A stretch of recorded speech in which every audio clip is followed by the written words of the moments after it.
Hey, what's up, YouTubers? It's J Dreamers. I'm going to talk to you about blood over intent. And if you're not familiar with that, I'll leave a link to Quasi-Luminous's channel here on YouTube.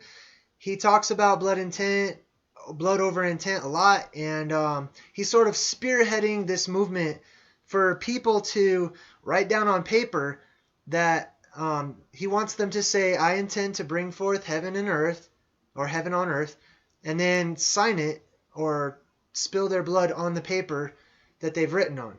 And I'm going to tell you my feelings about this, why I'm not going to be participating in it, and I also want to let you guys know, I'm sure lots of you have actually done this. And I don't have any problems. There's no judgment coming from my side of things. Um, I don't think any less or any more of anyone who has participated in this. And I'll also follow this short video up with a few on location videos I've done throughout the day. So first, I want to talk about the idea of sacrifice, a blood sacrifice versus energy or our thoughts.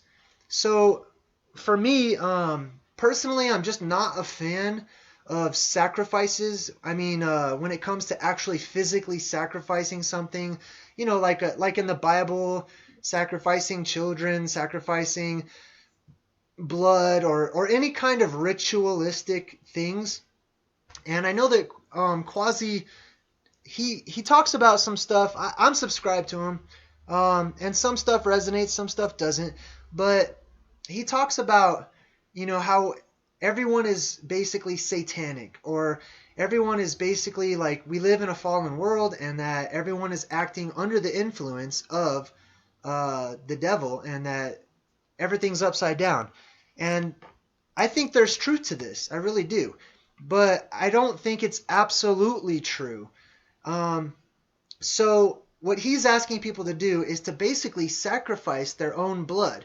And I know it's a small scale, to prick your finger, or, I mean, I hate to think of how people are actually spilling their blood, cutting themselves, or what have you. Um, but that, to me, that's a sacrifice. It's a ritualistic form of magic, involving the spilling of blood. And to me, based on all of my studies that I've done so far, that's the type of magic that the beings that we fight, or the beings that are in control of our world right now, that's the type of magic that they use and that they're into. And for me, it seems to hold a lower vibrational frequency of magic than the higher forms of magic that exist. Um, so sacrifice of a physical thing versus the actual intention, or the actual thought, or the spiritual vibrational quality that exists within a person. I personally feel that the quality of the person's vibration, the quality of their spirit, where they are on their spiritual growth and evolution, is far more important than any action that they do. Because for me, the actions are a result of a spiritual condition, or an energetic condition that already exists within a person. I'll get into that in some videos I'm including. I also want to talk about contracts. Throughout the centuries, contracts that are written, especially ones sealed in blood, are usually associated with something that's a little towards the negative spectrum. We've heard about contracts with the devil, etc. A lot of people are talking about contracts with light beings and this and that. And this seems to me to be how the world that we live in works. We live in a world who the controllers of this world, they use contracts. Everything is contractual. And if you look into the laws of the land versus the laws of the sea, you will notice that we live in a contractual world. I mean, whenever you agree to the app term and condition on your phone or whatever, there's always a contract. There's always like a, hey, read this. And to me, that's sort of how like the opposition works, is through contracts, is through getting us to enter into an agreement, as opposed to just us deciding for ourselves what condition we will live in, or what condition our spirit is in, or what frequency will vibrate at. To me, that's the freedom that we have. We don't need to enter into any kind of contract. And as far as if there are contracts with light beings or whatever, those things they exist at a very low vibrational frequency. They exist down here. The thing that supersedes a contract is the higher vibrations, the higher energies that exist. Those things can supersede any physical contract that's been written, and can counteract them, in my opinion. Another reason why I won't be participating in the blood over intent movement on YouTube is because of pain. Personally, I don't like pain too much, and I've never been a fan of hurting myself or inflicting pain upon myself for any reason whatsoever. And the last thing is Quasi talks about, making this contract, sealing it in blood, and then publishing it to what he calls the Ethernet. And I know that many of us are fond of sort of playing with words nowadays and changing them to make them sound like other things. Part of that is actually very revealing. But to associate the internet with it, which is informational and electronic, with the actual ether that exists around us and in us and connects us all together, which is a world that I personally believe that we once lived in a fantastic age long ago. I think we were all connected in this ether, and we knew it, and we just felt this oneness between us and the things around us. I don't see a strong connection from the internet, the electrical information, to the Ethernet, which is an energetic quality that connects everything. Now, obviously they have to be connected if the ether connects all things. But the internet is such a limited, small, it's technology, and it's depending upon technology to keep us all connected. And to me, publishing something or putting something up, uploading a video onto YouTube, while it might have its benefits, to me, it's nowhere near the same thing as sharing a spiritual oneness in the actual ether, or the vibrations and the energy that exist within and between us all. So I like to get back to that movement. I'd like to get back to that awakening. Personally, I'm working on opening up myself to seeing my connectedness energetically with everything around me, everything everywhere. And I don't think that I need the internet to do that. Now, the internet helps us all to communicate with one another, and by all means, we can use it as a tool while it exists. However, I will be basically getting the eyes to see through my own spiritual process, through changing and working on myself and my own vibrations. And my actions will begin to reflect that. The more I change my vibration and my spirit inside, the more my words will change, the more I'll see the world differently. And personally, I don't feel like any of us need to sign any kind of a contract or to do any sort of physical thing to sort of prove where we stand in here, if that makes sense. Anyways, so that's kind of how I feel about it. Like I said, no judgment if you guys did do it or if you're interested in it. To each his own, like that's great. If it helps you, then it helps you, I'm just looking at another path, at another way.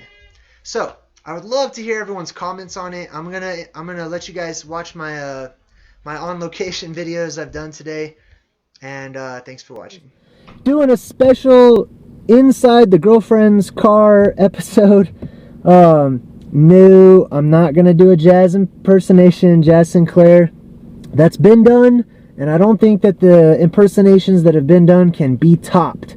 So there is only one Jazz Sinclair, just like there is only one J Dreamers. What I do want to talk to you guys about is blood. I know I've touched on blood before, but I mean specifically I want to talk about quasi-luminous and blood over intent, and this popularness about blood that's starting to surface on YouTube and on the internet. A lot of people talking about drinking blood, eating blood, blood magic. Now, some of you guys have done the blood over intent thing, and I don't have any problems with it. I subscribe to Quasi. I love that he thinks outside of the box. I don't agree with everything that he says, and some things resonate and some things don't. But I respect the man for thinking outside of the box to such an extreme degree. And he cracks me up. I mean, if Quasi-Luminous does not make you smile or laugh, then something's wrong. Anyways, so I want to shout out Aquarius Colorado real quick, because he did a really great blood over intentions video where he's talking about blood and blood magic. And that's essentially what this is it's a form of blood magic. And Aquarius said it's very wise to be well versed and well studied in blood magic before ever even jumping into that whole realm.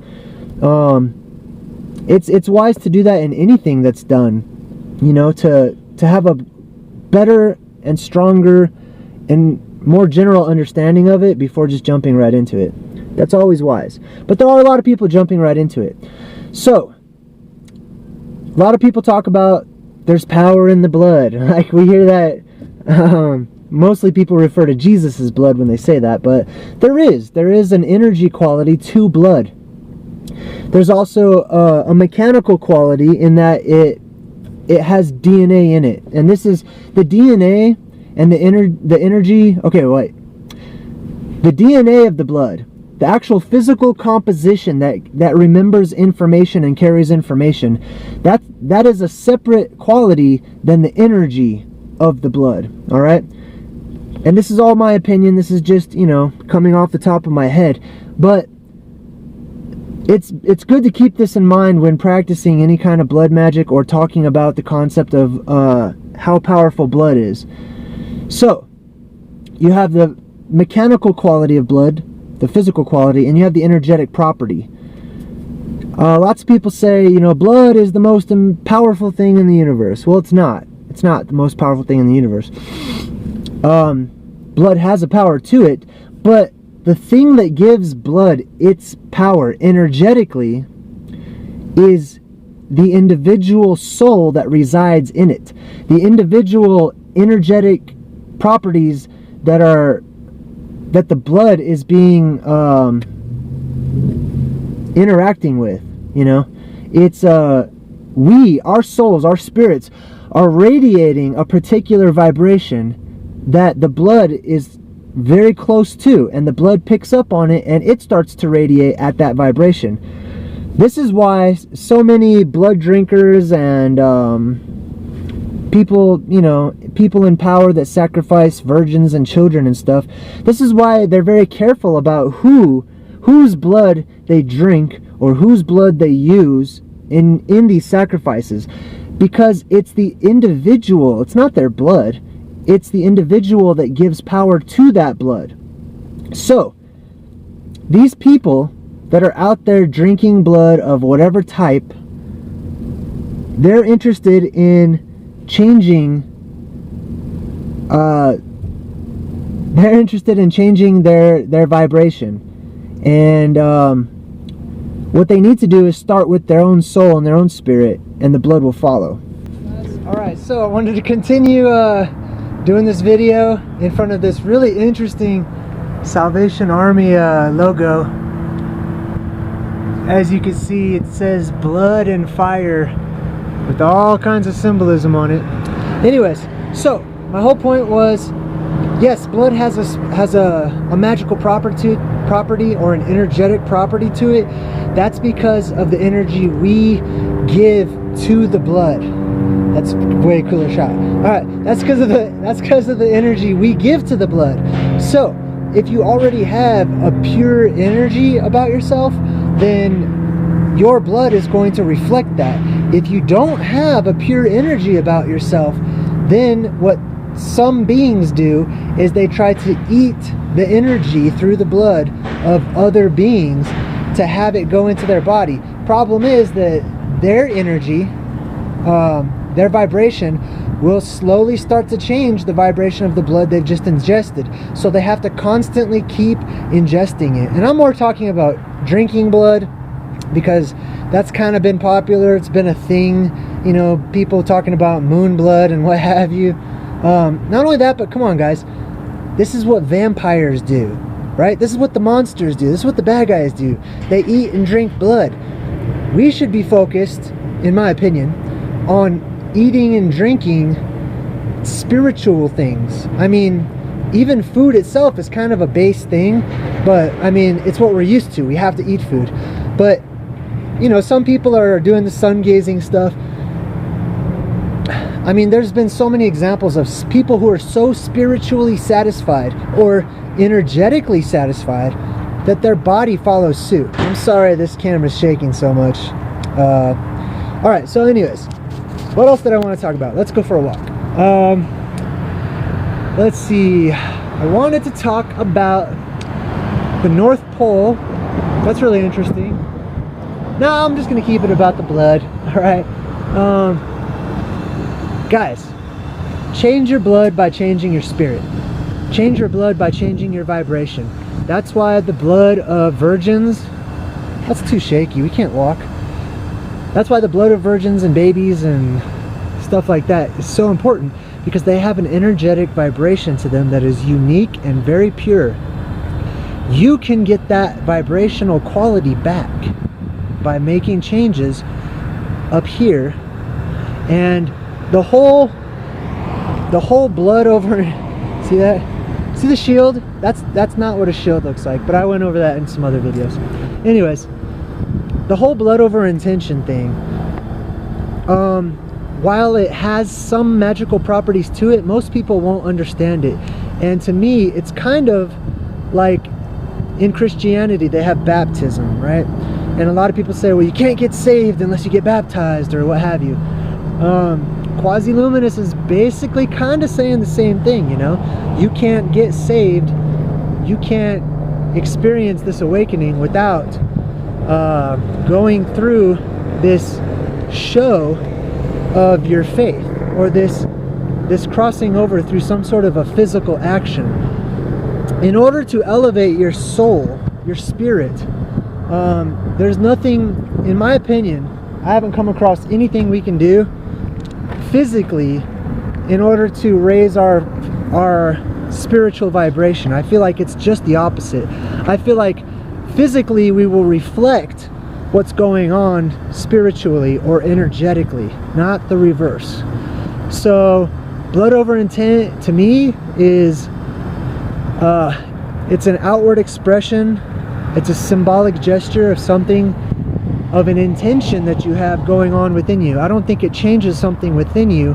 It's just an expression. It's a way of proving to others, and maybe even some people proving to themselves, what's going on with them, or what their focus, what their intentions are, and what they would like their future to look like. However, if it's already been changed up here, if your vibrational quality is already changing on the inside, you will start to see things differently. You will start to walk in another world that others can't really see and they can't perceive. To me, that's the symbolism of the mirror, the gateway mirror. You have to examine yourself. You have to look inside of yourself and confront yourself. And then once you do that, your energy changes, and you can start to see with brand new sets of eyes. You can start to put things together, and the puzzle pieces will start to fall together. I like to think that I'm one of the people that falls in that category. As I'm raising my vibration and I'm focusing on the more important things of life, being the spiritual, I'm starting to see things differently than I ever did. And it's accumulating faster and faster. I don't feel like I need to do any sort of physical gesture to sort of jumpstart that, or to make it kind of happen. But I feel like all of my physical gestures, all of my actions, the way I live my life, all of these things will change to match what's happening inside of me energetically. Anyways, I'm gonna go into this building and check out, we're at the Salvation Army, obviously, looking for some Christmas presents. So you guys have a good one. I'll talk to you later.